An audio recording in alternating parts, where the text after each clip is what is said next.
Well, hello everyone and welcome. My name is Sharon Bonney. I'm the CEO for the Coalition on Adult Basic Education, and it's my pleasure to introduce you to our webinar today, Supporting Enhancements to the NRS, Your Opportunity to Contribute.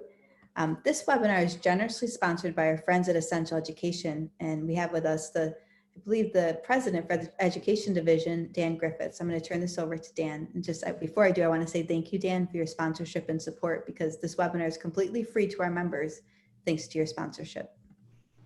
Thanks, Sharon. We appreciate it. Always grateful for the opportunity to partner with COABE and in a variety of ways, not just this, but in a whole bunch of different ways that we work with the COABE to try to bring good tools and good products to the adult ed field. I just have a couple things to say. First, with this webinar really being around NRS levels, we want to make sure that you're aware of our new Measurable Skill Gains Accelerator Handbooks. And so if you go to our website, essentialed.com/educators, you can find it. There's also, if you want to see up here in the URL, the handbook downloads, you can get to it. But these are complete handbooks for all of the TABE and CASAS assessments, designed to create pacing guides for teachers so they can move students quickly and effectively through NRS levels. We're really excited about this. I think it's a dramatically important tool for a lot of teachers to help them organize their instruction, to take the NRS descriptors and then the TABE or CASAS standards and integrate those together and create a scope and sequence is a difficult task. And we've done a lot of work for teachers to help them map that out. So you can find access to that on our website. You can always email me directly if you'd like as well. Also, there we go. We'd just like to mention that our TABE 11, 12 and CASAS Goals Academies, we've done a ton of work over the last couple years on these programs. They're completely mobile friendly, so you can use them on phones or tablets or computers. They also, we just finished a huge ADA compliance project. And so, you know, that equitable access is important to you. We have that in all of the programs. They're completely aligned to the CCRS. And we just updated the locator tests in both programs to be a full 25 question test in each area. We know that in some states, placement tests from publishers like us are acceptable as an interim initial assessment. So it's not something you can use forever, but due to COVID, if you need to get someone in and working, the feds have allowed alternative assessments. You just need to make sure that your state has also allowed that. But if that's the case, this is a really viable solution for getting students in quickly, getting them placed at a distance, and then giving them the ability to start working right away in a program and start counting those clock hours. So if you'd like any information on these, you can email me, dan@essentialed.com. I'm also going to put a link in the chat when I stop talking here. And if there's anything else we can do to help you be successful with your students, please reach out to us and let us know. Thank you, Sharon. You're welcome, Dan. Here, 1 second. I just need to take back the hosting option. And it seems like to be a new thing with Zoom here. So could you make me host, Dan, please? Okay, let me figure that one out. Hold on just So while Dan is doing that, I'm just going to mention real quick here. Our field has until September 21st to give input into the NRS tables. And while OCTAE is only asking for input on specific tables, this is a really wonderful opportunity for members to give input on other items such as MSG levels, ASHG reporting, and regulations around distance learning. And as we know, OCTAE reads and has to respond to every comment. So while it may look confusing, your comments don't have to be. This is really a great way that we can give input and be heard by OCTAE. And now I can share my screen. So give me 1 second here and I will do that. Okay. Wonderful. Okay. So I just talked about the reason why this is so valuable and why we're really excited about having this webinar. and really hopeful that when this is all done, you'll have all the tools that you need so that you can give feedback and input. And hopefully we can help get some of these issues that we've all been experiencing with the reporting, we can help get them resolved. So today's presenters, it's really an honor and a privilege to introduce these individuals. First up, we have Lori Kirsten Joseph, and Lori right now, she is our Region 5 representative, and she is motivated to serve on the COIB board to support Region 5 students and teachers through high quality professional learning and highlighting the impact and importance of adult education. Lori has served in adult education for nearly 20 years. She began her career as a volunteer in the ESL classroom and quickly discovered that adult education was where she was meant to be. After 7 years of teaching ESL, Lori stepped into professional training and program leadership roles. She has 11 years of experience leading the development, implementation, and evaluation of educational programming. She has a bachelor's degree in linguistics and a master's degree in leadership and higher education. She's also completed the Leadership Excellence Academy and the Professional Development Leadership Academy, which are multi-year programs that help develop her strengths in program improvement through data-driven decision-making, sustained job-embedded professional development, and change management. She's been a member of COABE and her state association ALL for years, including having served on the ALL board as board president. As a COABE member, she's presented workshops and webinars about integrated education training. As ALL board president, she led the board in broadening the focus beyond PD to include advocacy and networking to strengthen the field of adult education. And now I would like to also introduce Anson Green. He is a workforce education and training trailblazer whose passion is deploying innovative service models for low and middle skilled workers to support their life's ambition. He loves challenging legacy education and training perspectives and pioneering solutions. Anson brings a deep and varied portfolio of accomplishments to his work. His diverse background in adult education and development education and workforce development drives a vision to deliver solutions for student success. Anson is currently a workforce development and credentialing system for frontline team members at Tyson Foods. The approach will measure the skills and competencies gained in adult education programs and prepare team members for upskilling opportunities to fill essential job openings. Prior to his arrival at Tyson Foods, Anson led the transformation of the more than $80 million Texas federal adult education program at the Texas Workforce Commission into a solution for Texans seeking responsive education and training services to meet their college and career readiness goals. While he was at the Alamo College District, Anson directed a specialized training center in San Antonio's historic West Side Empowerment Zone, delivering bilingual and integrated education and training solutions to the local community. He has led and participated in adult education responses to natural disasters and recessions, including the COVID-19 lockdown, Hurricanes Harvey, Rita, and Katrina, and the dot-com bubble and Great Recession. He has served as a National Research Fellow and provided support to multiple states, spoken at congressional briefings on effective approaches to middle skill advancement, and has had teaching posts at several colleges, universities, and public schools. In 2000, he served as a fellow at the National Institute for Literacy, researching women's barriers to education and employment, and he's published 2 books and multiple articles on his work serving many diverse communities. And what he didn't mention is that he was also our 2020 Outstanding Administrator of the Year. So thank you, Anson, for that. And then I also wanted to introduce to you Jody Angelone. So Jody Angelone is COABE's president-elect.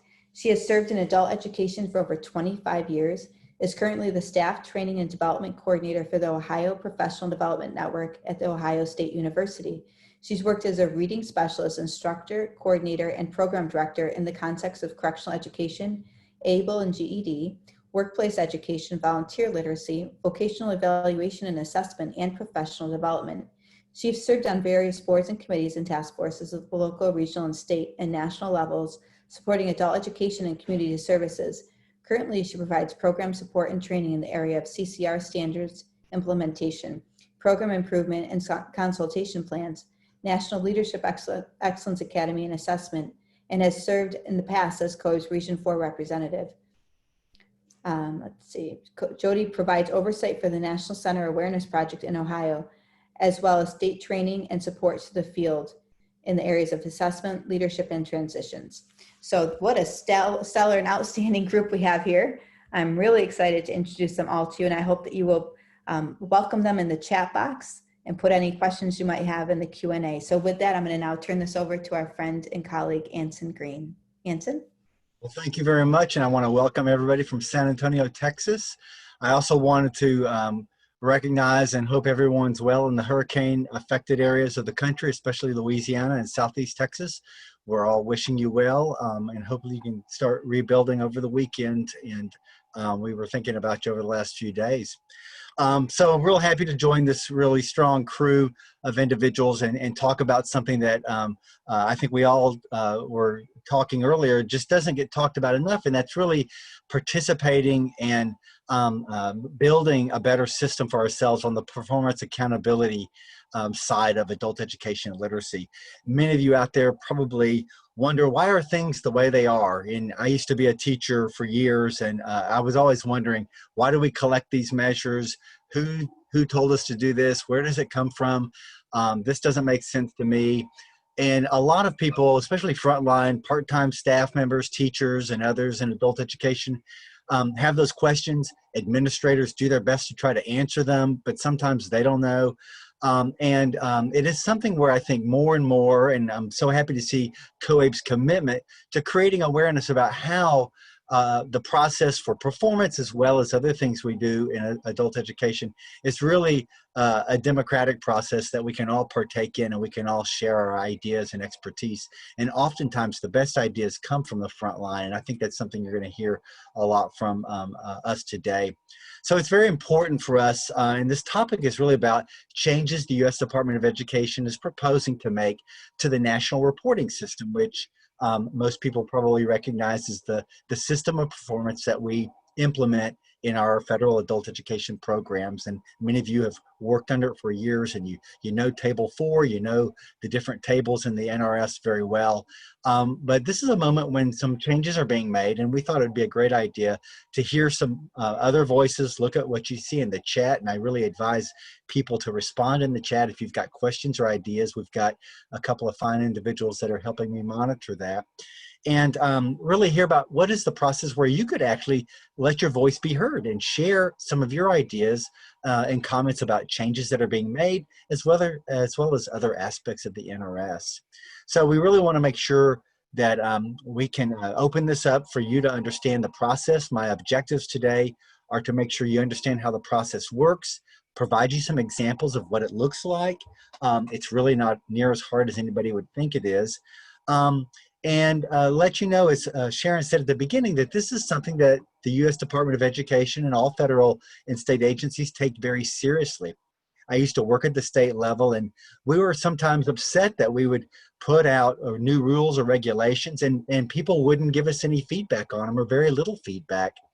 And it's a process. I think promotion of it is very important, but contributions to it is even more important. So don't think because you're a teacher that's teaching at night in a program that your ideas don't matter, that you're an administrator that has to deal with 25 teachers all asking you the same questions about why something has to be assessed the way it has to be assessed. This is a time for us all to kind of contribute great ideas. Department of Education and the field of adult education has always been really, really solidly based on practitioner inputs, and this is a great example for us all to take part in. So we're also going to kind of talk about what people are saying across the country. We have a great work group of individuals that I really want to personally thank that have been kind of working on this as a side hobby. And I'm talking about groups like COABE and Sharon and her team, Pro-Literacy, several community college leaders, World Education, National Skills Coalition, NASDA, the State Association for State Directors, and the National Coalition for Literacy, amongst others, have been contributing on the weekends, on Monday mornings, trying to put together our ideas of what we might want to say in our respective organizations. So I want to kind of talk you through what the steps are and show you a little bit about what you can do and the next steps you could take starting after this webinar. So a little bit about why this is important. And I think when it comes to assessment and the performance in adult education, I think WIOA has taught us all that all things aren't created equal, and many of the new exciting things we do in adult education, like integrated education and training, services for employers, integrated civics education, digital literacy. Those things all have unique performance dimensions to them. And wouldn't it be great if our systems were able to really capture that and reward that performance for students in ways that made sense to everybody? I think we all understand that performance measurement is so important in our lives. We use it to justify our very existence as a federal program, all the way down to funding amounts in local states and down to the front line, where sometimes teachers are evaluated based on EFL scores and gains and all those kind of things. So it's very important to us, but it's also equally important that it's accurately measuring what we're doing. We've also seen under OA that it's been increasingly a discussion about integration with other systems, workforce boards, other partners, employers, vocational rehabilitation. Many of you are sitting in meetings every week with these new partners that now sometimes aren't so new. You've been working with them for several years, but often in the world of performance, you still find that you're talking a different language. And I think even though the Workforce Innovation and Opportunity Act requires a joint accountability system, it seems like sometimes we're talking from different angles and different perspectives of what that actually means to us between workforce boards and other partners in adult education. We all know that you treasure what you measure, and the NRS and the systems that we use to collect information really drive the behavior of what we do every day in our programs and what we focus our energies on. And the NRS has elements of it that really help us guide that performance and talk about it.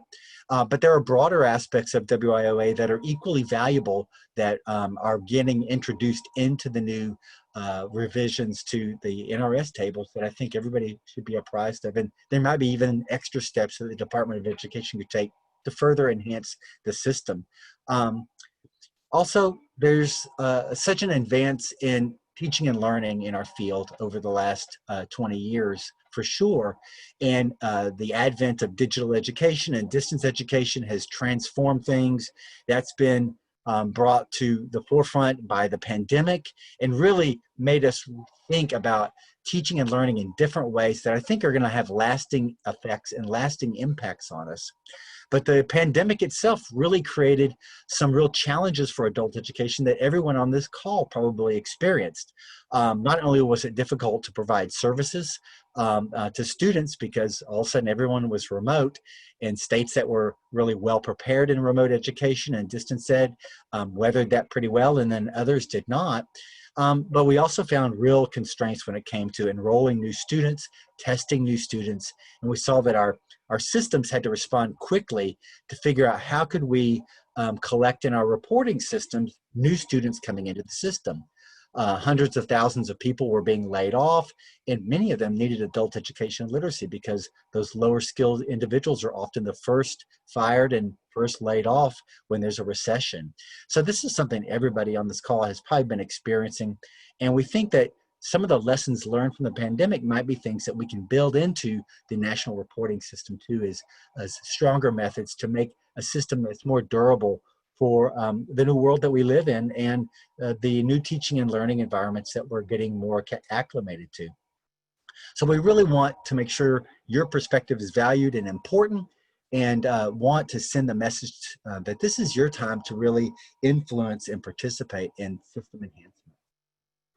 But let me review what we're talking about and what the opportunity to contribute is all about. So we're talking about a process that's called a public comment process.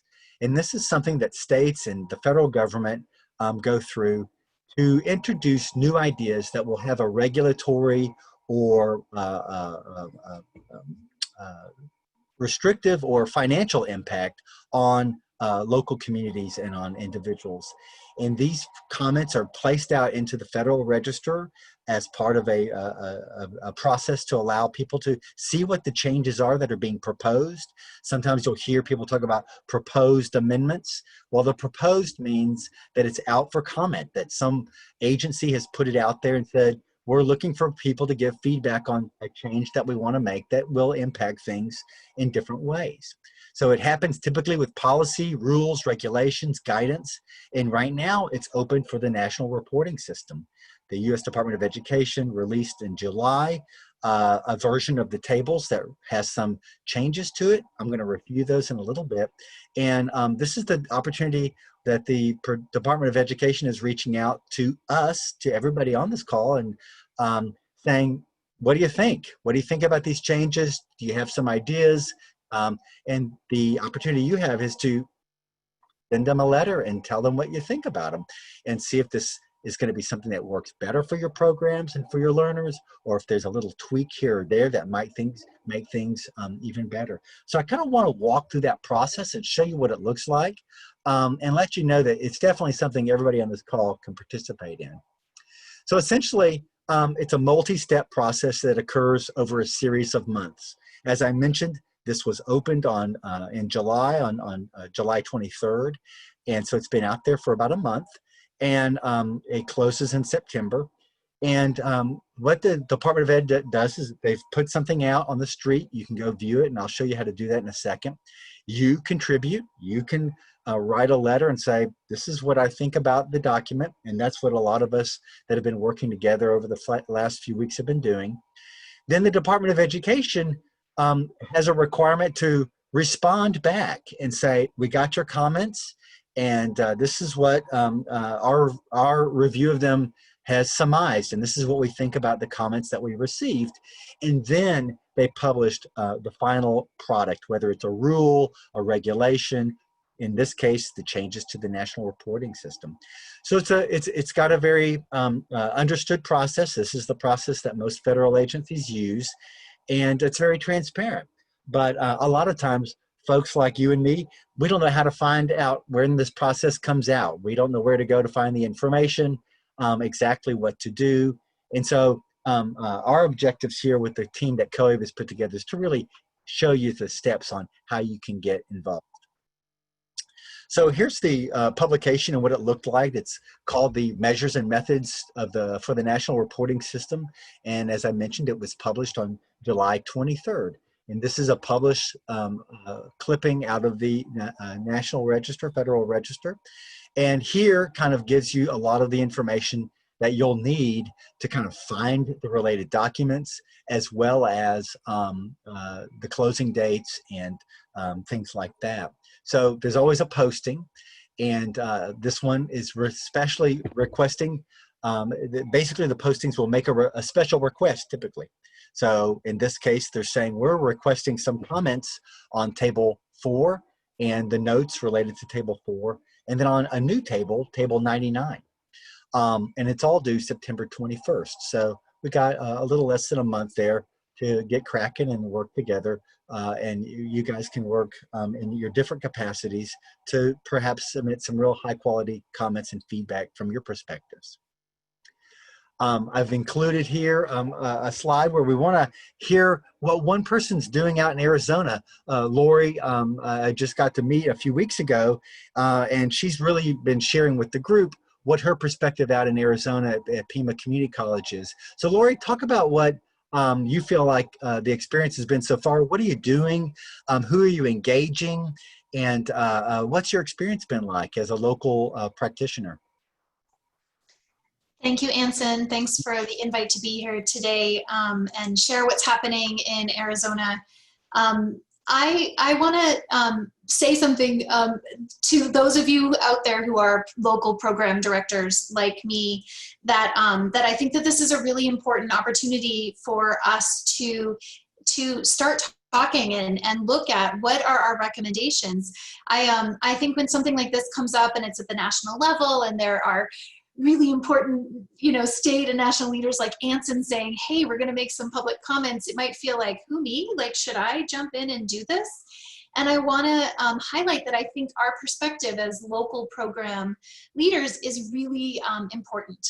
I think we can often offer a perspective on the tables that maybe if you're at the state or national level, you might not be seeing what it looks like from the program level. I think also the reality is that more voices are better. So if they get 10 comments, that's not as good as if they get 100 or more. And so the more that they hear from all of us, the better, the clearer it's going to be that something might be worth improving or worth changing on the tables. I think maybe Anson touched on this, but I want to note that although the request is specifically about recent edits to, or suggested edits to the tables on table 4 and this new table 99, we don't need to limit our comments to that. So there's an opportunity here to say, you know, yes, thanks for these edits and here's what we think about that. And maybe share an update or a concern or a change that you'd like to see because it's just, there's a table that isn't quite working the way that we'd like to see it work. So think about it. Aren't there things about the tables that make you a little bit crazy as a local program person? This is our chance, right, to make a suggestion for improvement. I think one of the first comments I saw in the chat today is my personal frustration, which is about how high school equivalency diplomas are counted, specifically on tables 4 and 5. And so I've been really talking with my colleagues and others about, like, what do you think about how that's being counted and what could we recommend? So think about what teams you're a part of. Talk to your colleagues. I am anticipating that our program will organize our comments and submit on the behalf of our program. Certainly any one of us could do that as individuals. I'm also talking with our State Adult Ed Association, and we're figuring out what the state association might want to submit. They might submit very similar documents, right? We might decide that we have the same priorities that we want to submit. And then the last team that I'm really engaging with this is our local workforce investment board. So we sit on the board, we sit on the performance and accountability committee, and often we talk about performance, and Title II performance maybe doesn't bubble up to the top of conversation quite as often. And there's a lot for the broader WEOA system, I think, sometimes to learn about what our accountability looks like in Title II. So, so we're engaging our workforce board and digging in a little bit to understand what the tables have going on and what changes we might want to recommend and suggest as a local workforce board. So that's some of the ways that I'm thinking about it in Arizona and working with my colleagues in Arizona to take this opportunity to see what we can do to improve the system that we're all working within.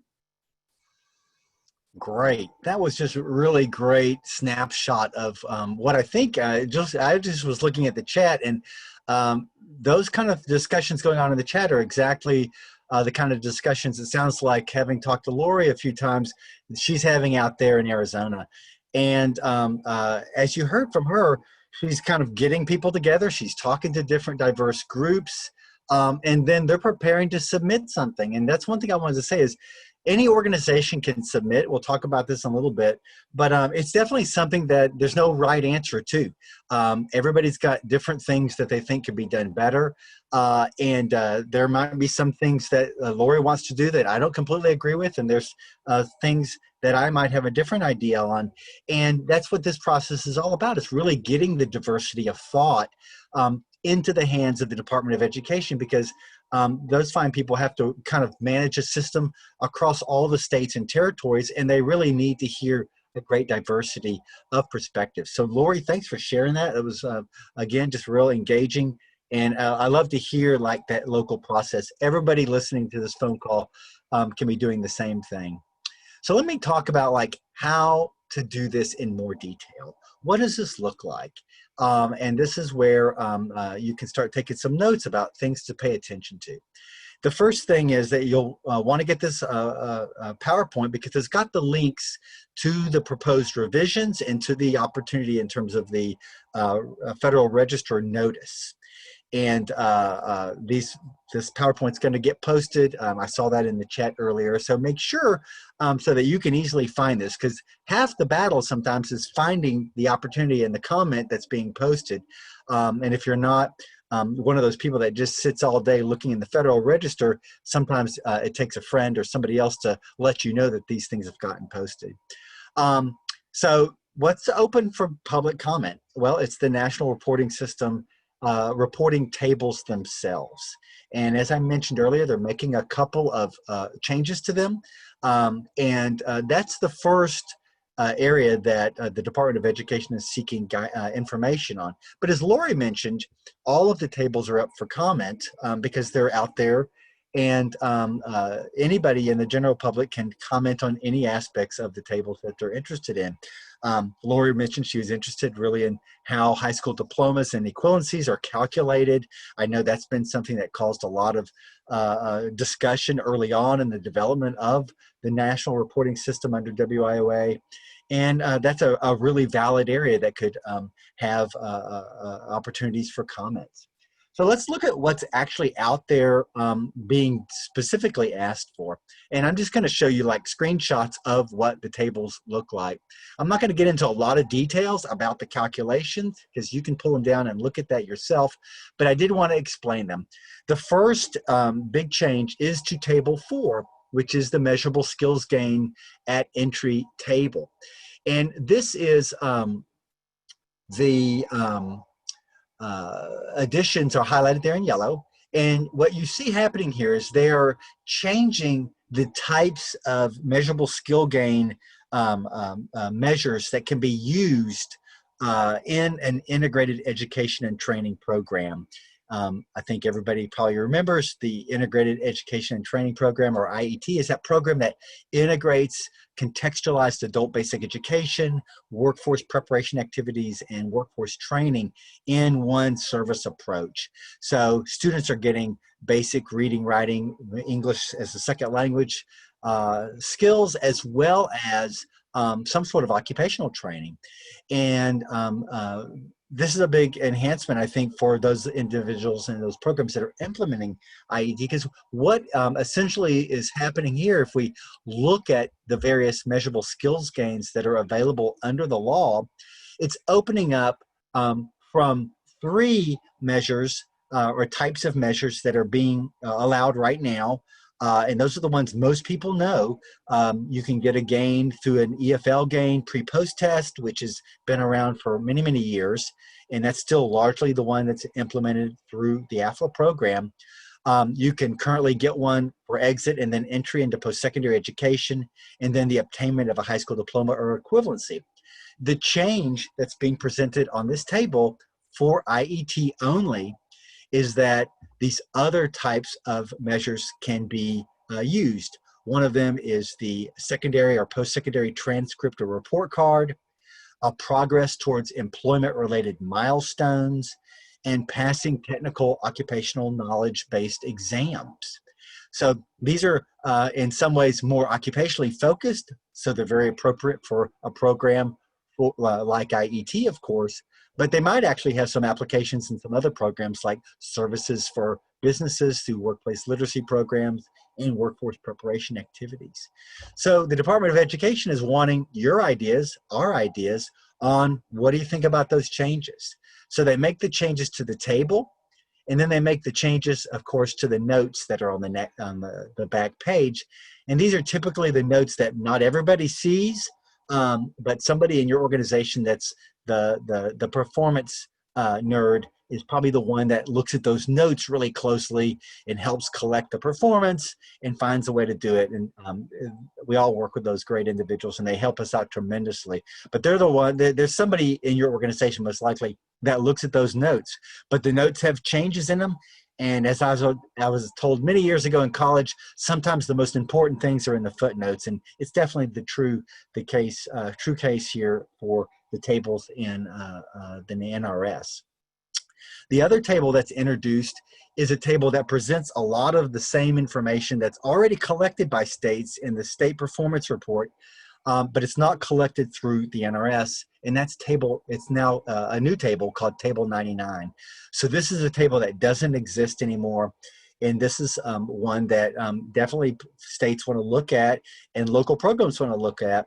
The information is collected, so it's not really new information collected, but it's being organized in a different way that may or may not be the most effective way, and it's being included in the NRS for the first time. So those are the 2 tables that are being asked for comment specifically. But as Lori and Sharon and others mentioned, you're not limited in your comment. So in the discussions that we've been having over the last few weeks with the different partners that we've been collaborating with kind of on the side, there are other things that people think could be done differently and maybe enhance our reporting in the system through the NRS. And folks have talked about making changes in the way the educational functioning levels are arranged or organized. As Lori mentioned earlier, lots of discussion about how high school equivalency and diploma measures are calculated and presented on the tables. Definitions for post-secondary education in IETs and in other contexts has been a big discussion. And I think a big one has been distance education, because the whole system has been thrust into distance education since March, whether they embrace that and we're doing it or not.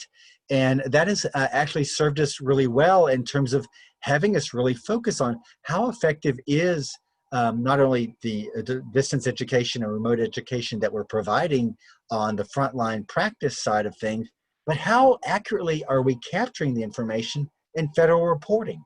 So the IDEAL Consortium, it's made up of several states that have been very engaged on distance ed, have been looking at this carefully and have been contributing ideas.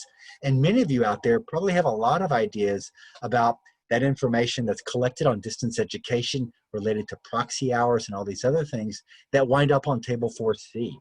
So these are just some of the discussions that are going on. It's definitely not the limit of them. And I for sure have plenty of other areas that I'm interested in seeing to be done in some different ways, and most likely will include in our submission that we're going to submit from Tyson Foods. So let's talk about submitting a comment. And I just mentioned I'm going to be submitting one on behalf of Tyson Foods, where I work now. And I'm working with some other big employers that want to get on board because they have their own perspectives of maybe some ways that collaborating with adult education can be made stronger by looking at really something that's a strong part of the adult education enhancements in WIOA, which is employer engagement and services to employers. But every organization can choose how they would like to submit this. And COABE may be submitting comments. Your local organization, your state organization may submit comments. And it can be done anyway. An individual, Anson Green himself, could send them in. So that's the one thing I always like about the process, is that it's very democratic and open. And federal law allows that anybody can submit a comment.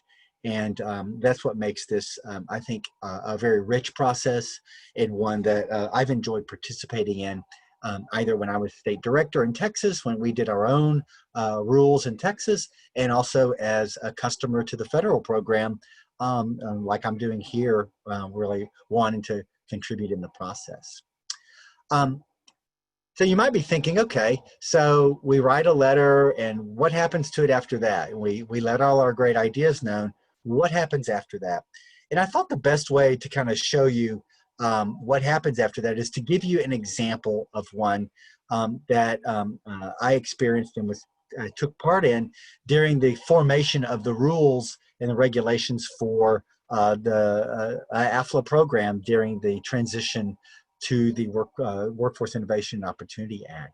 So this was a massive public comment. They put out all the different WIOA programs, Title I, II, III, IV, massive, almost phone book size comments went out because it's a big law and there's a lot of components to it. And so I worked in my capacity at the time to work on making comments on proposed rules for AFLA and for adult education. So I'm going to show you an example of what this process looks like and how it really encouraged me in the process. And that's what I think is important to take away from this. So as I mentioned, you submit your letter, it goes in, find people at the Department of Education, read these. Sometimes it takes weeks to read them because there could be hundreds of comments that come in. I've done that on the receiving end, and it can be a lot of work, but that's what our jobs are as public servants. And they go through, and then they actually kind of start to work them into a public document. So here's an example. This is coming out of the AFLA comments.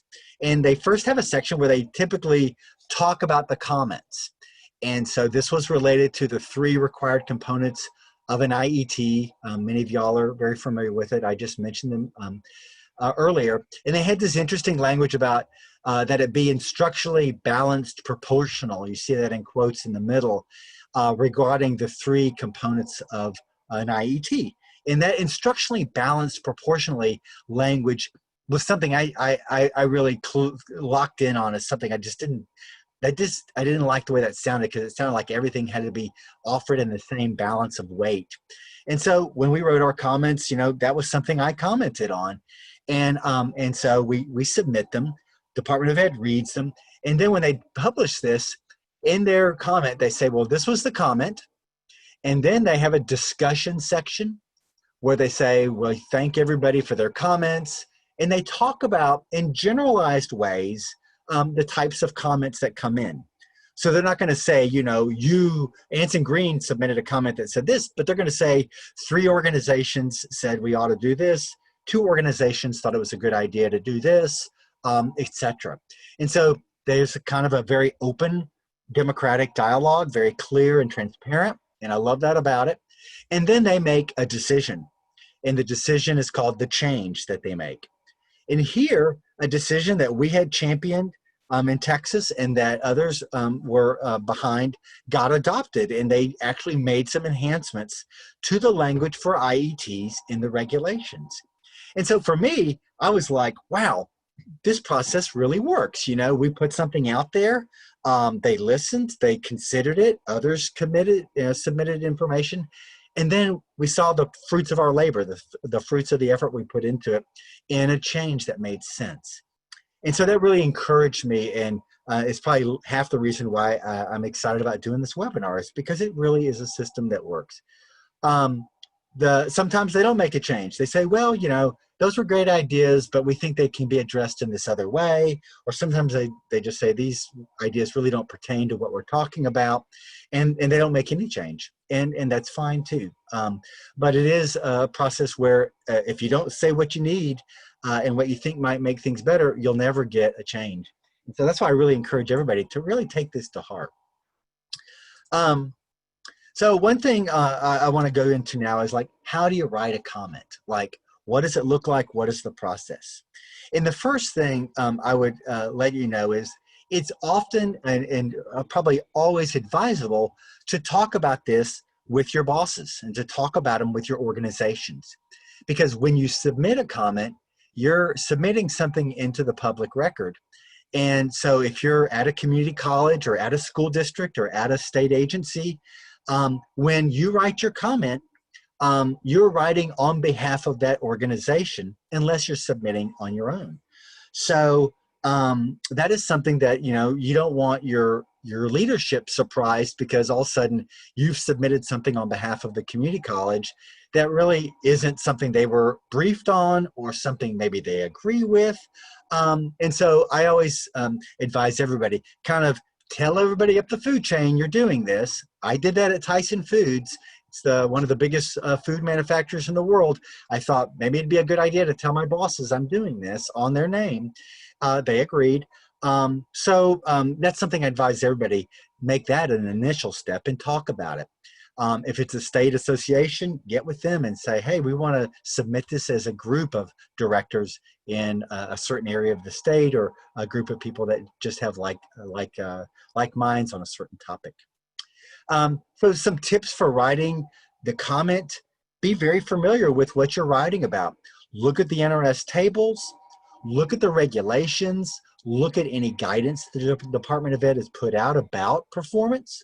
And I've put much of that at the back of this PowerPoint, so you can go in there and find all those relevant documents, because many of you probably don't shop around on stuff like that all the time, and you don't know where to go to find it, and have maybe never read it much.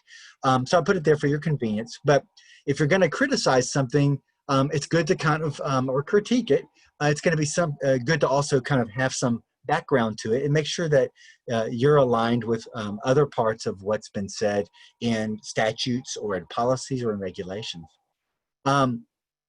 Always doesn't hurt to establish your expertise. If you're writing from a community college or a school district or a state organization, talk about your organization a little bit. Talk about your constituency. Establish your perspective. And then make sure you use the right regulation name and docket number. They call it a docket number. And I'll show you where those are, so that when you submit it, it actually goes to the right people, because bear in mind, they're getting hundreds of these things in for different rules and regulations at the Department of Education. You want to make sure yours ends up in the stack that's going over to OCTAE and to the people in the Adult Education Division. So that's the name of it there, and then the docket numbers down there at the bottom. And you just want to make sure that your lead in to your letter says, these comments are in response to the information collection request for measures and methods for the National Reporting System, and then describe the docket number. And then somebody in the mailroom over there at OCTAE says, oh, got it. And they send it on, and it gets over to those great people over there at the Department of Education. When you write this, kind of follow the same rules that you'd always follow in your entry to English composition and community college. Define your objectives, organize it well, format it well, have somebody proofread it. I always benefit from that. And then present your argument. If you've got data or regulation that you want to cross-reference, there's the place to put it. Use some citations. And if you've got outside material, make sure that when you reference it and you say something like, well, in our state plan or in our workforce development area, they have this plan that says this, maybe show a link to it, show a reference to it. When I write mine, I like to really, I'm kind of a policy nerd, so I like to reference the regulations, the statutes, and really read those things with a fine-tooth comb to strengthen the argument. And that's something you can choose to do also, is to really nail it down into things that you think could be interpreted maybe a different way or a more enhanced way that would support your local practice or adult education in general. Once you comment, you can submit your comments, and then you can see who else is submitting comments. So there you can kind of go in and start reading other people's work. And that's always a fun thing to do, to see what's coming in and which organizations are submitting. This is the link to the references, or all the links to the references. I put a few in there on how to write a comment, including some templates that actually were pretty useful. They're not from adult education resources, they're from immigration resources, but they were really nice layouts and templates. So if you need a guide on just how to format it, which sometimes really speeds me along, got some great templates out there. And then I put some links to these kind of, some of the fundamental areas of regulation, the NRS guide itself, a very important program memo that is the joint guidance that Department of Labor and Department of Education agreed upon for all aspects of performance in WIOA. And then some of the reporting tables that friends at your state offices, or those of you that are at states, cling on to, because that's what you submit sometimes when you're reporting up to the federal government. And those have all kinds of rich information into them. So you got it there. Make sure you drive those around the block when you put your comments together and get familiar with them. I think you'll be off to a really strong start to move things forward. So with that, I'm going to open it up to Jody and anybody else that's been looking at the comments. I have not. And see if there's some things that have jumped out that we'd like to kind of respond to. We do have a few, Anson, and you just answered part of the first question, in that the comments are public and they can be seen by others, but can you also see OCTAE's responses to the comments? Yes, so they're required to kind of respond out. Remember that image I showed of the different steps? They have to come back out during a certain period of time and say, this is what we heard. And they will post those. You can go in and you'll, those are public, and they'll post them in a clean format and kind of talk about their discussion. And that's something that I think now that we've started this process through COABE, I'm sure COABE will help promote those to its group of members And so it won't be something necessarily you probably have to go digging around for, but definitely that is how you'll get a second look at them, and that'll tell you kind of what their thoughts are on it. And it's very illustrative to read those, because sometimes I read them and I'm like, oh, I never thought about that. That's a good idea. Sometimes there's things that I had one idea, wasn't the best idea, and they told me why in a very congenial way, of course. And then also, there was a comment that it was difficult to read table 99 on the slide. So can you talk a little bit more about the table 99? Yeah, table 99, I'll go back, I'll flip back up to it if y'all can, don't mind me here. So there's a report that states are required to submit. There it is. You might not be familiar with it if you're at a local level. It's called the State Performance Report, the SPR. And it collects a wide variety of information on, that's a lot of information that you collect locally, barriers to employment information and the demographic information. And that is information that's reported already here, but it hadn't been reported through the NRS. It was reported through one of the other tables that gets submitted to the Department of Labor as part of the joint reporting for the state. But now it's in the NRS, so you'll be reporting it also to the Department of Education. And as I mentioned, it's information, I don't know if I can't really zoom it here, but it's got, you know, male, female, age brackets, and then information on employment, median earnings, credential rates, and measurable skill gain rates. But then it breaks down, and I only have the first page here. I don't have the whole thing. But you see at the bottom, it gets into the employment barriers. So it's information that states will have to collect. They collect it already, but they'll have to put it into this table. And there has been some debate about whether the table will calculate things in such a way that the Department of Education will be getting from it what it really seeks. The other thing to tell you is it doesn't auto-populate out of any of the other tables or anything like that. So there is some labor that's required in putting this table together. So that's definitely one you might want to pull down, take a look at it. My advice would be, if you're not in the state office, probably talk to somebody at the state office, because somebody will have a better perspective on how they actually are reporting some of this information up through the state performance report already. Great question.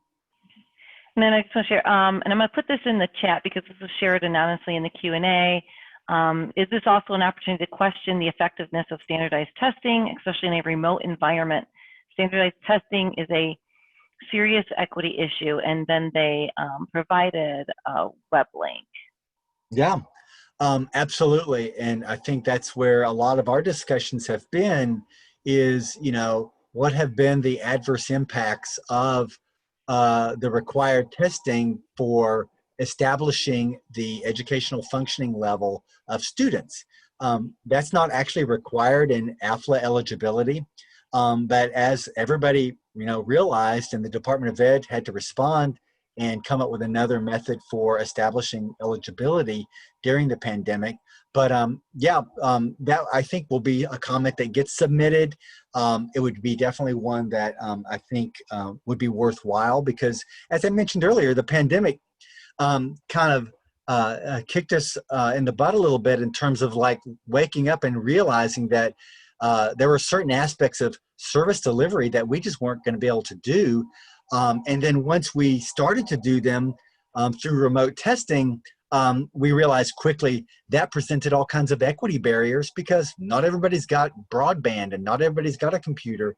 And so I think there's a shared understanding that sometimes the hardest hit, most in need populations in adult education are getting cut out of adult education because of those requirements. And it doesn't have to be that way necessarily, in the opinion of many. So that would be a very valid comment to submit. Others? I see one here that's, can a table be provided that includes MSG and IEP training combined and college training? Yeah, that would be a great comment. I think a lot of the discussions have been stepping back and looking at the tables with a fresh eye. As many of you know, the tables kind of are a holdover from WIA, where they were developed with lots of hard work. They progressed into WIOA, and then the Department of Ed has been making tweaks like the ones they're proposing now. They've been making tweaks. Well, those tweaks don't necessarily aren't necessarily complete. And so I think that's one area where you might see a great opportunity to post some comments about ways to align, especially IET. I mean, IET, I think many of you recognize, has been wildly growing in popularity over the years. And there's been provisions made. There's provisions being made right now on Table 4 to accommodate it, but maybe we haven't even fully gotten there yet. And so that's a great area. I know digital literacy is another one that has just really surfaced. It's an allowable activity under workforce preparation activities, but man, there's no way to collect any kind of performance on digital literacy, which I think everybody would now understand is like the fundamental essential skill for accessing adult education currently, but is also a fundamental skill in everyday life. So Anson, this is one, and this one might be one where we talk about, where Lori talked even a little bit about the teams or the people you work with, but are members of the state departments of labor also looking at these proposed changes, as they are the source of our employment and wage data? And I don't know if they are, but it might be an encouragement piece on our local levels to have them address or look at those. That's an excellent point. I would definitely say some are. I know of several that have reached out to me because they got skin in the game, and this is a joint accountability system. And I think that's kind of circled around to be one of the major topics of discussion. Is like, this is a joint accountability system, and are we behaving as such in terms of the independent reporting that happens in the NRS? So workforce boards definitely would have an opinion on this at a local level, definitely at a state level. So I think giving the tap on the shoulder to your workforce agency partner, if they don't know already, and let them know this is out there, would be very appropriate. Great comment. Okay. I think I'll turn this back over to Sharon. And Sharon, I know there's been several questions about where they can get the presentation, where they can make comments. So I know you might want to address some of those pieces. Yes, I'm really excited to share that COABE has set up a special page dedicated specifically for this. I put it there in the comments. It's www.coabe.org/NRS comments. And really, this is a place where I'm actually going to show it real quickly. I can pull that up for you. Can you? Great. That would be great. So if you want to have a look at this, we also set up an email address where you can send, it's there on the webpage, but it's also here, nrscomments@coabe.org. And as you can probably see, our goal really is to help the field, kind of push the field forward to take action on this and to let OCTAE know our questions and our concerns. So we've tried to provide as many resources as possible. I believe Anson and his team are actually working on a document. Anson, I don't know if you mentioned this, where there'll be specific. Did you talk about this already? I did not. Yeah, real quick here. So COABE has been generous in providing us a space, and there's the link at the bottom. But this group of us that have been working together, we have a shared Google Doc that we've been drafting comments in different ways together. It's really good. It's got a lot of good information in it. And Sharon and COABE have been very generous to say, hey, we'll post that as a public document so that others out there that want to do something around this can see what we're saying as a group.